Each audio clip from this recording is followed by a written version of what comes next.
Coming up. That, again, I can't take it at face value, the seriousness with which you've approached the conflict of interest. Ms. O'Gorman was asked the question 2 days ago, what documentation did you receive? She very curtly said, well, I don't know, you have to ask Mr. Ossowski. So we're asking you. You stated that you were able to make the correction because the CBSA paid you to provide you with a document stating that you had, in fact, held this meeting. And I think most Canadians would find it strange.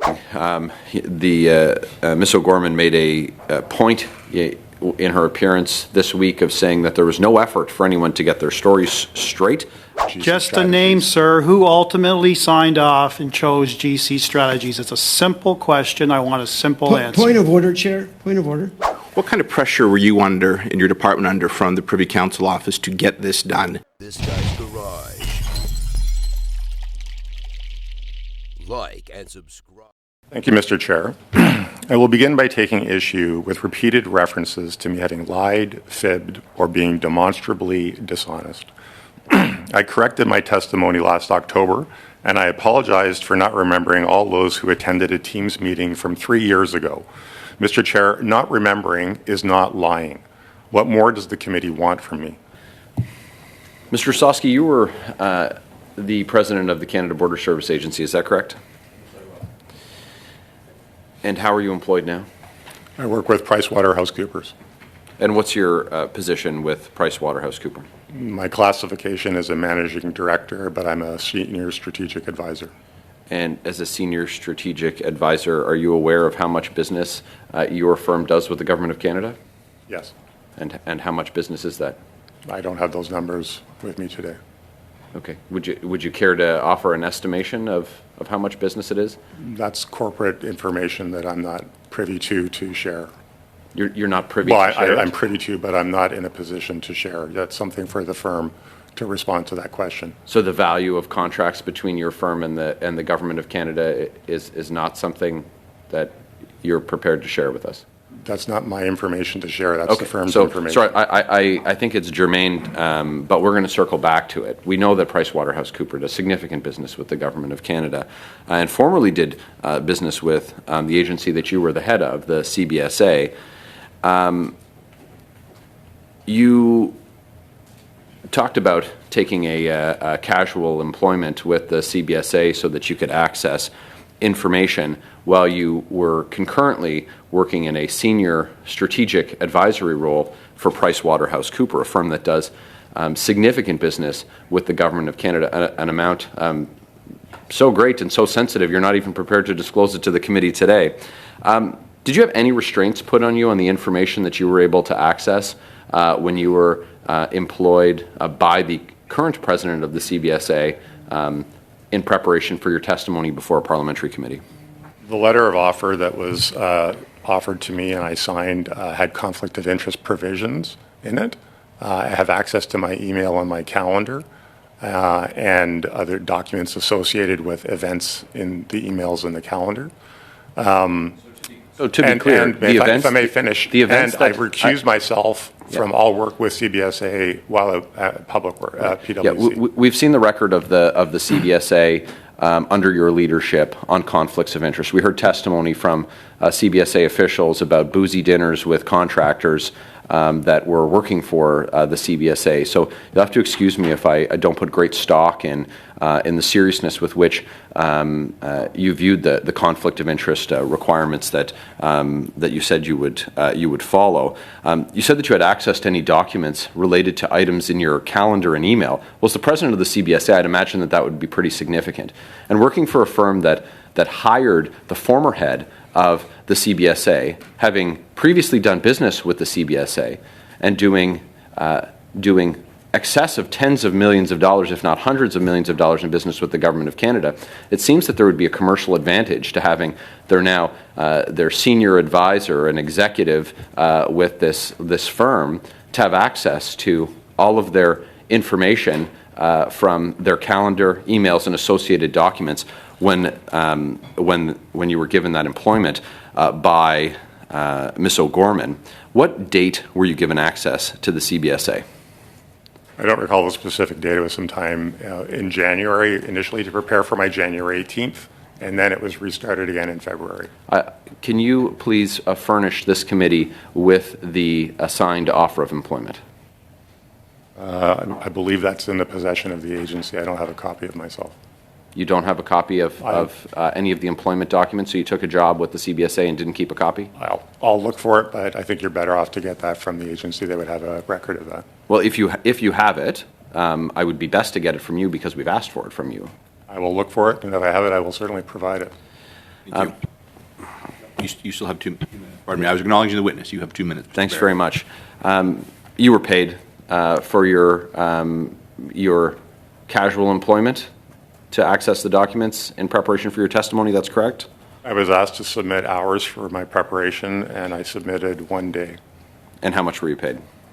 It was roughly $500. So you were paid $500 to get access to internal files and documents, which I think I've already articulated is a highly questionable decision, and certainly raises ethical questions when based on your current employment and based on your employer's interest in the commercially sensitive information at the CBSA.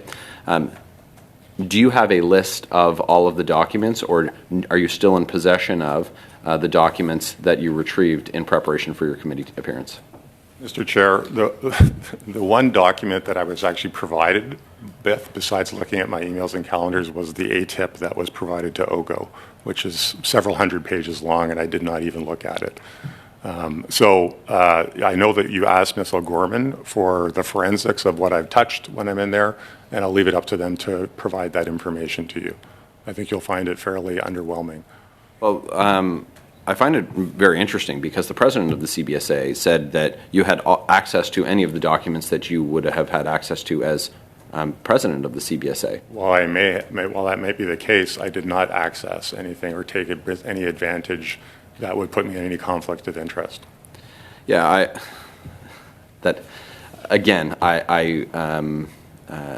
can't take it at face value, the seriousness with which you've approached the conflict of interest document that you signed, knowing the casual relationship with avoidance of a conflict of interest that your department had under your leadership. I mean, what better way for a big consulting firm to drum up new business with the CBSA when they've been cutting big checks with very little accountability than to have their former president, now employee, being able to get access to all of the documents that he had while working as the head of that agency. Mr. Chair, I feel compelled to respond to this. I'll allow it. Go ahead, yes. Thank you.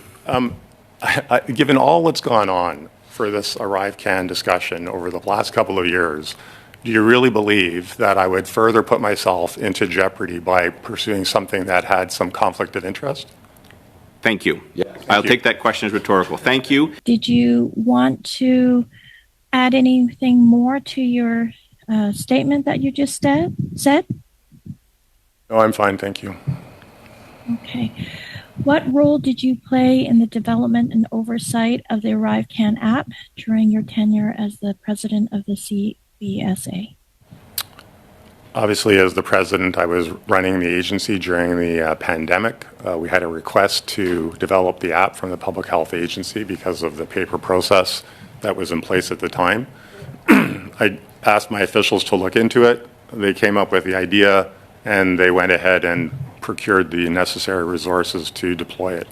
Do you know many clients that you would pay $500 to so that they could look at their old email? I don't know any. So why would the taxpayer have to pay that kind of money, $500, so you could look at your email? Is that normal to you?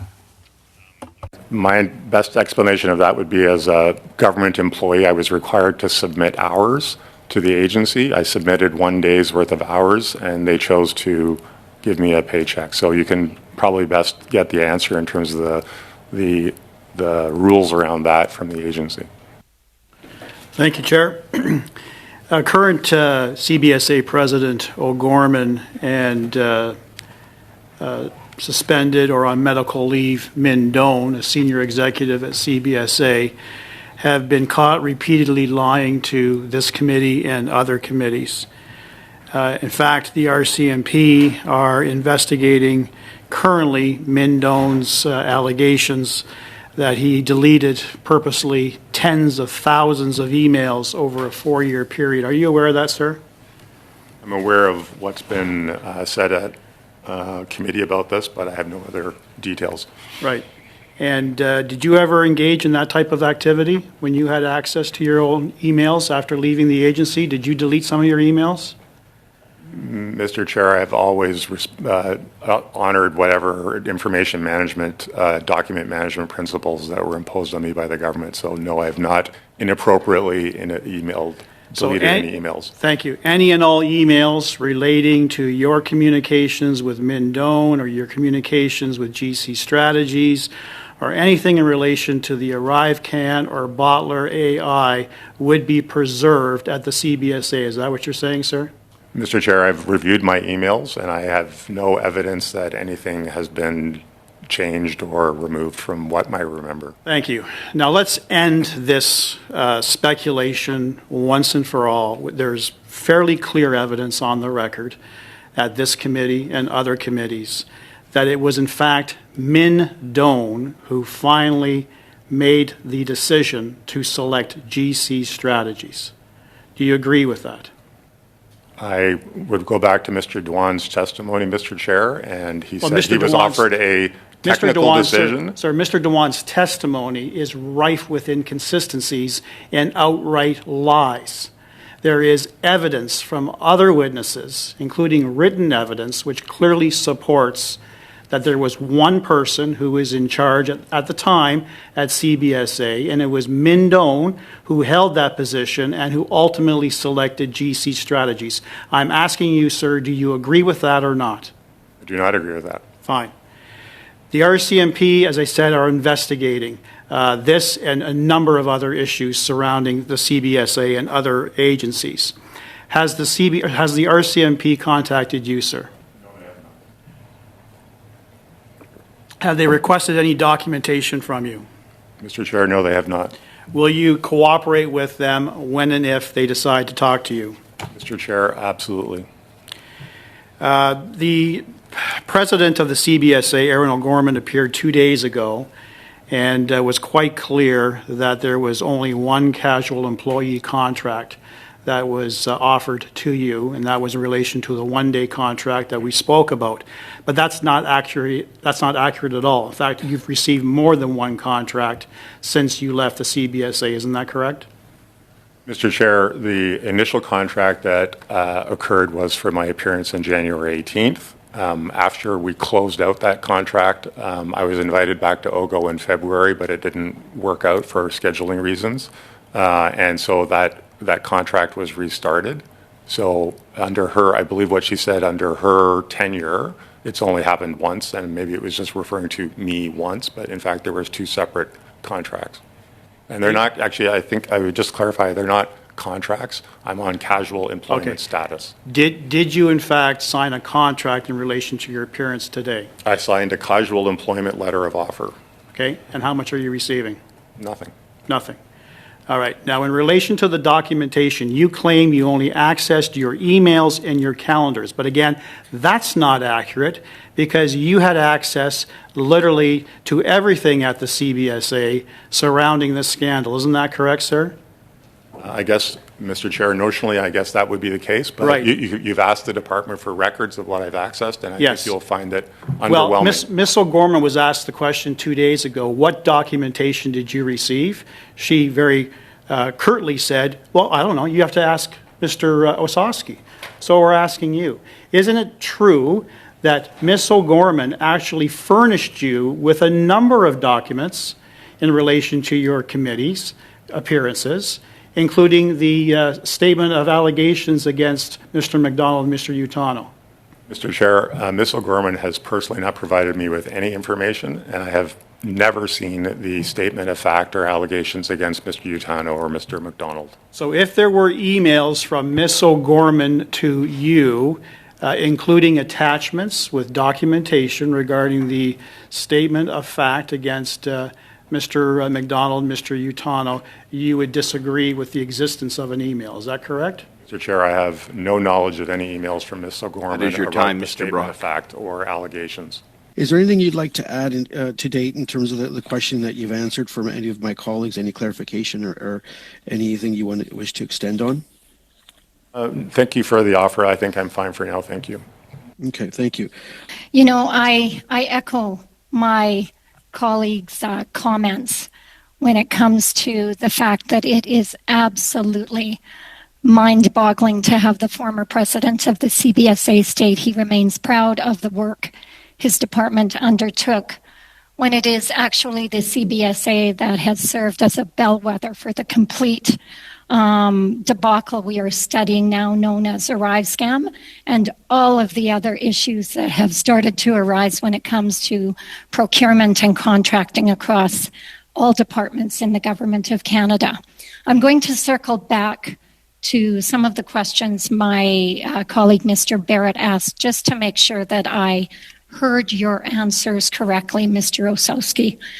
When appearing before the Government Operations and Estimates Committee, and I'll start by restating, you know, the umbrage you seem to have taken or are taking with the fact that individuals have accused you of lying when you came to committee. And yet when you appeared before the Government Operations and Estimates Committee, you did lie about ever meeting Christian Firth. You did not say, I do not recall, when the question was asked of you. You gave a definitive no.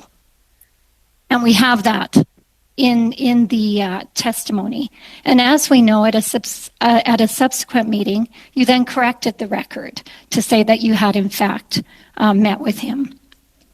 You stated that you were able to make the correction because the CBSA paid you to provide you with a document stating that you had in fact held this meeting. And I think most Canadians would find it strange that a former employee gets rehired as a casual employee under a temporary contract to gain access to information needed to correct the record or defend themselves when most people pay to get access to information from the Government of Canada through ATIPs. So from your earlier response, are we to understand that this is a common practice? People getting hired to gain access to information so they can defend themselves? Thank you, Mr. Chair, for the question. Let's be very clear here. When I originally answered no, I testified in December of 2022. I did so without the benefit of any support from the agency. It was based on my recollection. I answered too quickly. I should have gone to the agency afterwards and asked for them to verify my testimony. I didn't. In October of last year... Mr. Chair? Mr. Chair, may I finish my answer, please? No, that is not the answer to the question well, that I've asked. I'm getting to it, if I may, Mr. Chair. Mr. Chair, I did not go back to the agency as a part of a casual contract. Ms. Block, I've stopped the clock. So, Mr. Ossowski, I know it can be frustrating. The time is for the members. There are other members who are on the, will be asking questions, and I am sure they will allow you to come back to it. So I do recognize that you provided an answer. The time is now, Mrs. Block. I'm going to turn back to that. Point d'ordre? Oui, s'il vous plaît. Monsieur le Président. Chair, there are interpreters. When there are members speaking, two at a time, that can lead to difficulties for the interpreters. Order as well to ensure members are not speaking over the interpreters. I know committees can clash, and so I do try to maintain order. So, Ms. Block, you have the floor again for Thank you very much, 2 minutes and 10 seconds. Thank you very much, Mr. Chair, and I apologize. I do expect that when a member indicates that they are receiving an answer to a question they did not ask, that the witness would respect that. My question to you, Mr. Ossowski, is this: is it a common practice for individuals to get hired as casual employees under temporary contracts in order to gain access to information they need to defend themselves in front of committee? Thank you, Mr. Chair. To be clear, I was not on casual employment status in October when I apologized. And yes, it is normal practice for people to be given access to the information through a casual employment. I did that, for example, for the public order inquiry. This is common practice so that people can refresh their memory and provide committees with the most accurate information for their deliberations. Who was your contact at the CBSA to request these documents from? Thank you, Mr. Chair. I didn't request documents. I requested access to my email. I've given a laptop so I can sign on with my credentials to access my emails and calendar. Thank you. President O'Gorman stated you had access to all of your emails and any other information you requested. So that is in direct conflict to what you've just stated. You have testified here today that you only accessed information to confirm a meeting, and I'm assuming a calendar. Did it really take you 8 hours to review your calendar event in order to confirm your meeting with Christian Firth? Mr. Chair, I already replied that I was not on casual employment status in October when I had that validated around the meeting, the team's meeting with Christian Firth. So that was just based on me, where I requested documents from the agency to validate that, but I was not on casual employment status at that point in time. Thank you very much. Mr. Ossowski, can I just first and foremost confirm with you, did you have any interaction with any ministers while you were dealing with the ArriveCan app? Thank you for the question, Mr. Chair. Yes, I was involved in cabinet meetings and briefings of the ministers regularly in terms of the border aspects of how we were managing the pandemic. And did any ministers sign off on any of the contracts that are in question today? Thank you, Mr. Chair. No, I don't believe the minister was ever required to sign off on any of these contracts. And when we're talking about your involvement with these three companies, does this date to pre-COVID or pre-ArriveCan? Have you had interactions with these organizations that we're talking about today prior to COVID? Mr. Chair, which three companies? We're talking about Dalian. We're talking about the ones that are associated with the ArriveCan app. Thank you, Mr. Chair. Contractors. Thank you, Mr. Chair. No, the only interaction was the well-noted one with GC Strategies and the Bottler interaction. And what kind of interaction did you have with them pre-COVID? Pre-COVID? I'd have to go back and check the dates specifically, but there's a record, I believe, on the Government Operations Committee where I was initially approached while there was an opportunity to use a tool that Bottler had developed, and then there was a subsequent meeting, a Teams meeting, which Mr. Firth attended, where I was actually pitched on the approach, and I think that was during the pandemic. It was not before the pandemic. Did you have access to the binder prepared for CBSA President O'Gorman before her appearance at committee in either an electronic format or in a paper format?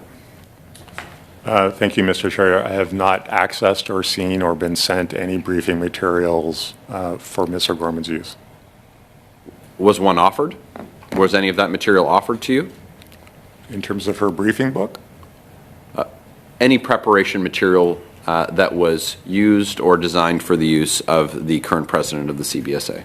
The only thing that I recall is around our January 18th appearance where we appeared together, we exchanged opening statements in advance. How far in advance? I think the day before.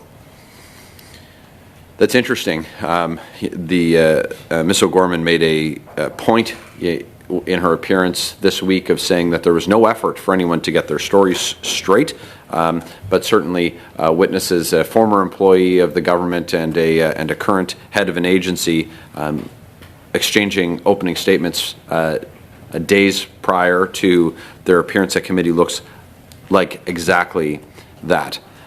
When you accessed files or resources of the CBSA while in your casual employment status, where did you do that? From what location? Thank you, Mr. Chair. There was no intent to get our stories straight. It was a courtesy to share opening remarks. The question, sir. The answer to the question is I access these emails in my calendar through a laptop at my home. Did you attend a CBSA office to receive the laptop or sign the offer of employment? Yes, I went to the office to receive the laptop Which- and signed my letter of employment Which campus? at the office, the headquarters on Laurier Avenue. Were you an employee of, you were an employee of PricewaterhouseCoopers on the date that you had access to the CBSA materials. Were you also being paid by PricewaterhouseCoopers on the same day that you were being paid by the Government of Canada?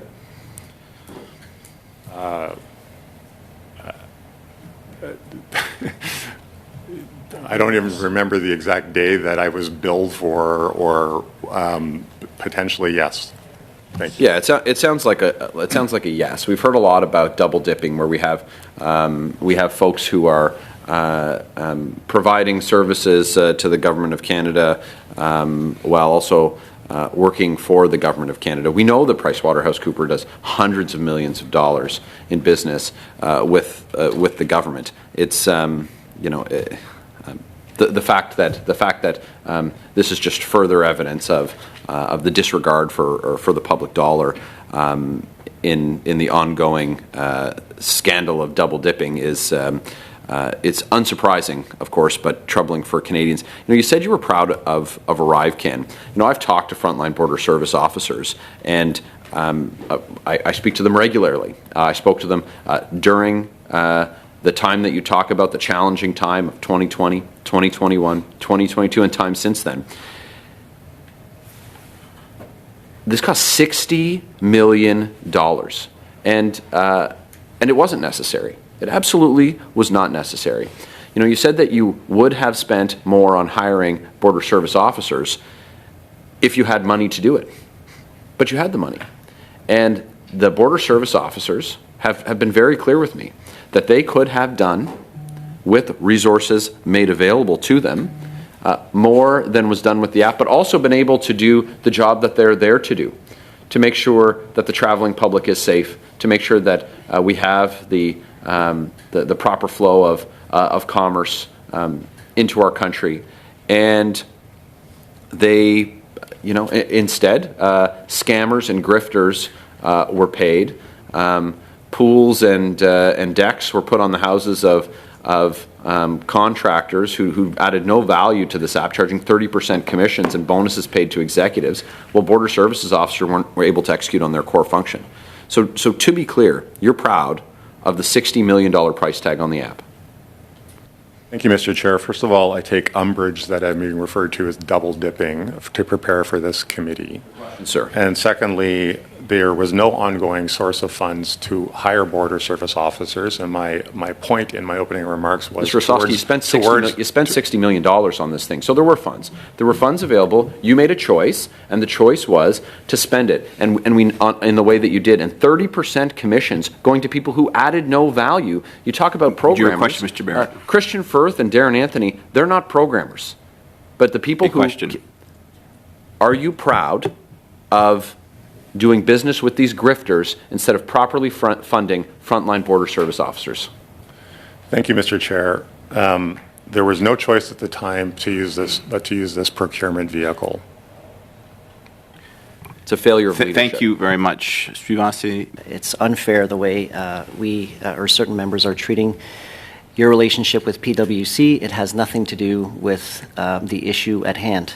I want to go back to early days of the pandemic when CBSA was seized with borders that were closed. And you obviously, what was the rationale and the thinking behind when borders are closed? Were you able to predict everything that was going to happen when a border is closed? Thank you for the question, Mr. Chair. It is a profoundly complicated and blunt process to shut down the border. As you may recall, at the very beginning, at some point in the beginning of the pandemic, only Canadian citizens were allowed to return home. I had border service officers who were married to U.S. folks, U.S. border service officers, in fact, that could not go back home or could not come cross with their family members because they were not Canadian citizens. This was very hard at a personal level for everyone involved in terms of, for lack of better words, the rough justice that was required to manage and contain the spread of the virus. So we did the best we could. We had established criteria. We had to make adjustments all the time. I had a full-time 24/7 border operations center trying to apply judgment in tricky situations that couldn't be anticipated. It was incredibly complicated and stressful. And I am proud of the way the agency responded in that, because it was hard on everyone, but at the end of the day, it was the right thing to do. Wouldn't you say that in the end that this is your legacy and CBSA under your tenure is responsible for this? Thank you, Mr. Chair.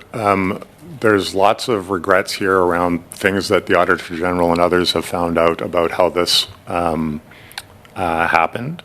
I would say, as I said in my opening remarks, this was an emergency situation.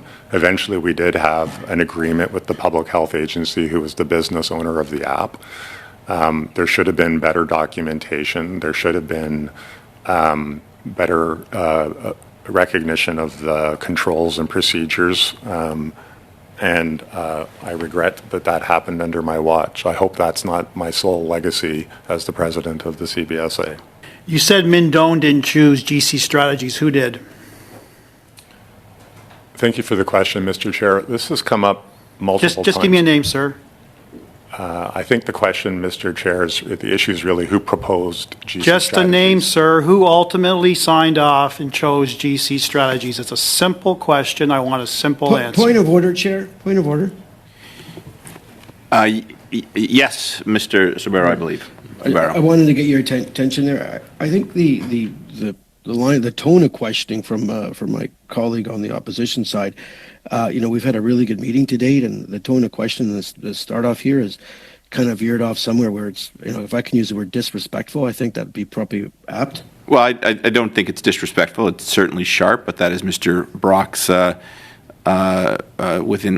Mr. Brock's parameters or ability to decide how we like to question the witness. But it has certainly been respectful. Mr. Brock, you have 4 minutes, 40 seconds. What's the name, please?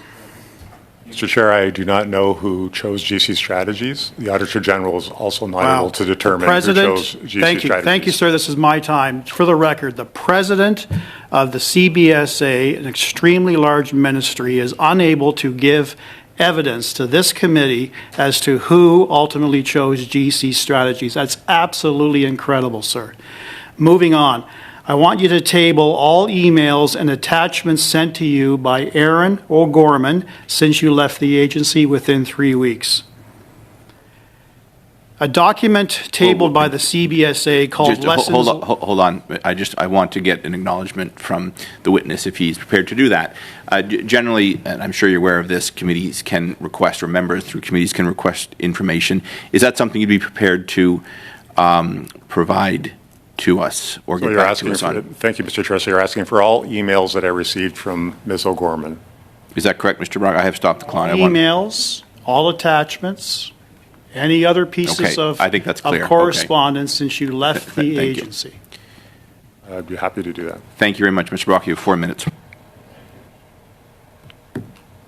Now, there's a document that came out of the Auditor General's report from the CBSA called Lessons Learned. A highlight and a conclusion of that document indicates that a central governance authority was needed. You previously said that you briefed ministers and cabinet during your tenure as president. Did you raise that issue with them? Thank you, Mr. Chair. I'm not aware of the document that Mr. Block is referring to. I'm asking about the concept of a central governance authority. Did you raise that with ministers and cabinet? I have no recollection of raising that with ministers or cabinet. Did you advocate for this? Mr. Chair, I don't even know what the reference is without looking at the document and seeing how it's been explained. If it's not you, and if it's not current President O'Gorman, who is it? Mr. Chair, I'd be happy to review the document if the member would like to provide it to me. Is it likely the Minister of Public Safety? Again, Mr. Chair, I'd be happy to review the document if the member would provide it to me. Given everything that has transpired with this scandal, do you think it's highly appropriate for this committee, if not other committees, to have former Minister of Public Safety Marco Mendocino testify on these issues? Mr. Chair, I have no opinion on what the committee chooses to do in terms of who it calls for witnesses. Do you think he has relevant information? Mr. Chair, I have no comment on who would provide relevant Well, Marco information. Mendocino essentially said to Mindone that someone's head should be on a platter with respect to the controversy surrounding GC strategies. Were you aware of that? Thank you, Mr. Chair. I believe those comments and that testimony happened after I left the agency. All right. Now, are you surprised? I know how proud you are of the work that you did and the value that you claim that was delivered to Canadians against the backdrop of all the scandals, against the backdrop of a very damning Auditor General report about the mismanagement at the CBSA under your leadership. Are you actually surprised now that the RCMP is actively investigating not only the ArriveCan debacle, but circumstances surrounding GC strategies? Mr. Chair, I look forward to the outcome of the RCMP's investigation. The question is, are you surprised? Do you think it's appropriate that the RCMP is investigating criminality surrounding ArriveCan contracting under your leadership and the very fraudulent and forged practices exhibited by GC strategies? Does it surprise you? Mr. Chair, I think that an unbiased, thoughtful, fulsome investigation is warranted. How much time do I have left, Chair? Just under a minute. The Procurement Ombudsman found that Justin Trudeau's government favored McKinsey Contracting, a Liberal-connected firm with over $100 million in government contracts. In one case, the CBSA saw that McKinsey had not applied for a contract under your leadership, sir, so the CBSA revised the statement of work with no documentation explanation allowing McKinsey to qualify. Were you part of that decision? Thank you, Mr. Chair. I have no recollection of being involved in the contracting around McKinsey. Okay. How many millions of dollars under your leadership was awarded to McKinsey? Mr. Chair, I have no recollection of how much was spent with McKinsey. Okay. Will you table that information? Will you ask Aaron O'Gorman to assist you in tabling that information? I think that question is better posed to the department, to the agency. Would you, I'm putting it to you, sir, because I don't know when Ms. O'Gorman is attending again. Will you undertake to speak with Ms. O'Gorman, because the McKinsey contracts were under your leadership?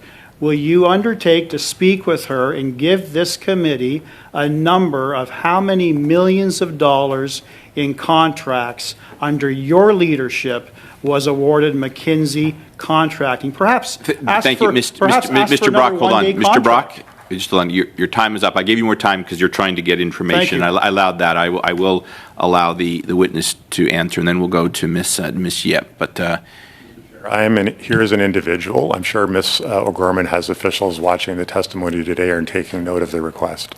Thank you very much. Ms. Yip, you have the floor for 5 minutes, please. Sure. Just a quick point of order and follow-up to Mr. Brock's questions. Yes. Mr. Ossowski kind of repeatedly gave the answer that he has no recollection of that. I assume there would be agreement of the committee to ask him to provide clear yes or no answers to the matters which he claimed no recollection of, and to follow up. Mr. Jennings, you're a skilled parliamentarian.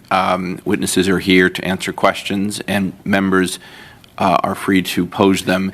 I cannot compel answers. If there's business to take up after, we can do that. I'm going to turn now to Ms. Yip for point of order, Chair. Yes. Yeah, just the chair of standing committees can certainly compel certainly compel answers from witnesses. Pardon me. We are getting answers from the witness. If you don't like that, we can take it up later. Mr. Ossowski, I believe you had wanted to provide us with clarification during Ms. Block's testimony. Question, sorry. Just 1 second. Is the mic clear on everyone? It was awfully low, but I just want to make sure. Could you hear that okay, Mr. Ossowski, from Ms. Yip? Yes. Okay, thank you very much. Please proceed. I did stop the clock. So just to go over this again, when I initially replied to Mr. Barrett's question in December of 2022, I did so without, as an individual, with no support of the department, with no access to my information. Mr. Curry subsequently found out that there was this other meeting completely unrelated to ArriveCan. I immediately came to the committee, offered my apologies for not having the agency validate my testimony. I had no recollection of Mr. Firth attending this virtual Teams meeting that had nothing to do with ArriveCan. And I was not an employee or of the agency at that time, so I was not paid to do anything at that point in time. It was a correction. It was an error in terms of what I recalled, and that's the end of the story. It's nothing more than that. Did you work directly with Diane Daly? I have no recollection of working directly with Diane Daly. She was in the Information Science Technology branch. Do you know if she was involved in procurement or contracting decisions? Thank you, Mr. Chair. Only from what's been revealed in testimony. Did you learn anything new, or were you at all surprised by any of Kristen Firth's responses before the House last month? Thank you, Mr. Chair. I have many thoughts on Mr. Firth's response and his appearance before the House, but nothing of relevance to this committee. Would you even like to share some thoughts? I'm fine, thank you, Mr. Chair. When did you begin working for PricewaterhouseCoopers? I started with PricewaterhouseCoopers, Mr. Chair, in August of 2022. And what is your role there? Thank you, Mr. Chair. So my classification is a managing director, and I provide strategic advice to the organization.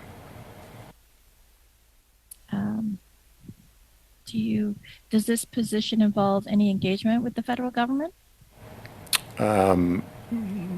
Mr. Chair, just to be clear, I was subject to all kinds of post-employment conflict of interest requirements, which I've always scrupulously maintained and adhered to. I have very limited interact directly with government clients. I'm more of a back office strategic advisor support person.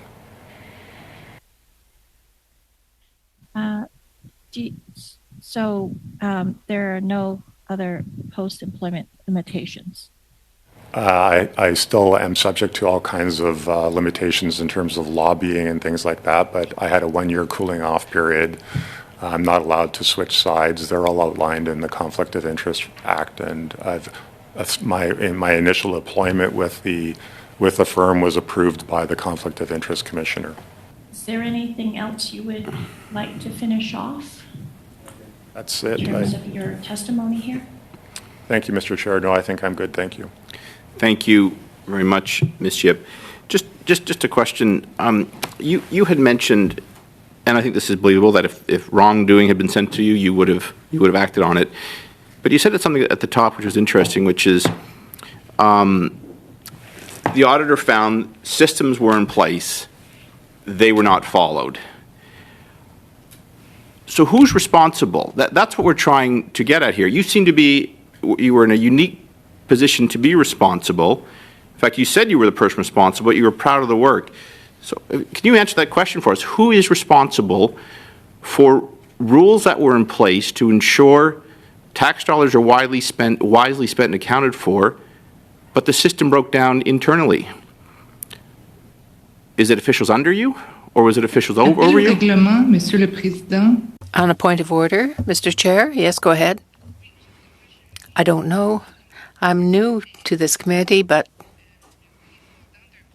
does the chair of a committee, does the chair of a committee participate in the questioning? Yes, this is a practice. The chair can ask certain questions. It's been in place for quite some time. And normally, though, they are not partisan questions. Well, I just don't know. So my answer is yes, I am entitled to ask short questions. Is it partisan? Is it partisan or not? I didn't understand. I have the privilege of asking questions. Please do. Thank you. So my responsibilities as the accounting officer are laid out in Section 16 of the FAA. With respect to some of the findings that you're referring to, those are delegated down into the organization, and ultimately the person who signs off on Section 34 of the FAA is attesting to the fact that the goods or services have been received. Whoever has that delegated authority, the manager that oversees that person, are the people responsible for those decisions based on the delegations that have been given to them and the requirements under the FAA. And here's my last question. So I've worked on the executive side. What kind of pressure were you under, and your department under, from the Privy Council office to get this done? I can certainly see how the nonpartisan Privy Council office would be tremendously worried about cross-border relations, given what the what the U.S. administration was signaling on travel border. What kind of pressures was the department under to just get this done, damn the torpedoes, we need to have this done immediately, and did that have an impact on rule following internally? That's my last question. Thank you, Mr. Chair. I don't recall any direction from the Privy Council office to get this done, and that it wasn't. It was really us just trying to help the public health agency do their part. Obviously, we were a key lever there in terms of advising them about what was operationally possible at the border, because we were the experts of how the border works. But in terms of the information that they wanted and how they chose to proceed with the orders in council, there was no pressure on us. There were times when they wanted to do something faster, and we told them that it simply was not possible to do it that fast because of the complexity of the changes would be required. So it was very cooperative, but it was done very quickly. Thank you. Thank you, Mr. Ossowski, for your testimony today and your participation in relation to study of Report 1 Arrive Can.